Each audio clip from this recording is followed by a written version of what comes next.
ৰাজ্যজুৰি কংগ্ৰেছৰ বিশাল যোগদান কাৰ্যসূচী ৮,০০০ লোকৰ যোগদান কংগ্ৰেছত গুৱাহাটীতো শতাধিক লোকৰ যোগদান সমাগত ২০২৬ৰ বিধানসভা নিৰ্বাচনৰ প্ৰেক্ষণত প্ৰতিটো দলেই মজবুত কৰিছে ভেটি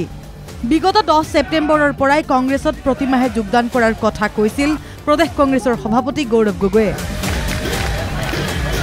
সেই অনুসৰিয়ে ১০ নৱেম্বৰ অৰ্থাৎ আজিও জিলাই জিলাই কংগ্ৰেছৰ যোগদান কাৰ্যসূচী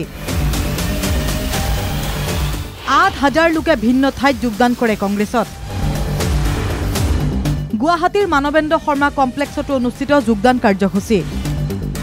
প্ৰায় শতাধিক লোকে যোগদান কৰে কংগ্ৰেছত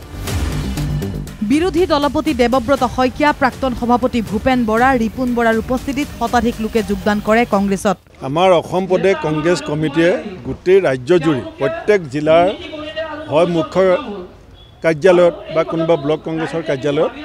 আজি এটা যোগদান কাৰ্যসূচী লৈছে আৰু এতিয়ালৈকে যিটো আমাৰ খবৰ আহিছে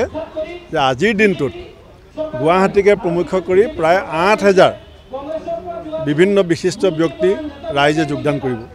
তিনিচুকীয়াৰ ফিলবাৰীত যোগদান কাৰ্যসূচীত অংশ লয় প্ৰদেশ কংগ্ৰেছৰ সভাপতি গৌৰৱ গগৈয়ে প্ৰাক্তন বিজেপিৰ জিলা সভাপতি লক্ষেশ্বৰ মৰাণে যোগদান কৰে কংগ্ৰেছত একেদিনে প্ৰতিটো জিলাত আপোনালোকে খবৰ লওক শ মানুহ আজি কংগ্ৰেছক যোগদান কৰিছে বেছিভাগ মানুহ বিজেপি দলৰ পৰা আহি আমাক যোগদান কৰিছে ক'ত হৈছে এনেকুৱা প্ৰায় ৮,০০০ মানুহ একেদিনত ইয়াৰ আগতে যিমানবোৰ যোগদান কাৰ্যসূচী আমি কেন্দ্ৰীয়ভাৱে গুৱাহাটীত কৰিবলৈ আৰম্ভ কৰিছোঁ ছেপ্টেম্বৰত গুৱাহাটীত কেন্দ্ৰীয়ভাৱে হ'ল অক্টোবৰত গুৱাহাটীত কেন্দ্ৰীয়ভাৱে হ'ল কিন্তু তালিকাটো ইমান দীঘল হৈ গ'ল তেতিয়া আমি গম পালোঁ কি নহয় আমি ৰাজীৱ ভৱনত জেগা নাপাম মানৱেন্দ্ৰ শৰ্মাত জেগা নাপাম আৰু এনেকৈ হৈ থাকিলে যোগদানেই হৈ থাকিব তো সেইকাৰণে একেদিনে আমি ৮,০০০ মানুহৰ তালিকাটো আজিয়ে একেদিনে যোগদান আমি কৰালোঁ ধুবুৰীতো কংগ্ৰেছত যোগদান কৰে বহুজনে সাংসদ ৰকিবুল হুছেইনে অংশ লয় এই যোগদান কাৰ্যসূচীত একেদৰে কংগ্ৰেছৰ প্ৰতিজন বিধায়কে অংশ লয় ৰাজ্যজুৰি হোৱা এই যোগদান কাৰ্যসূচীত নিৰ্বাচনলৈ এতিয়া টঙালি বান্ধি সাজু হৈছে বিৰোধী Congress bureau report NKTV+ Guwahati.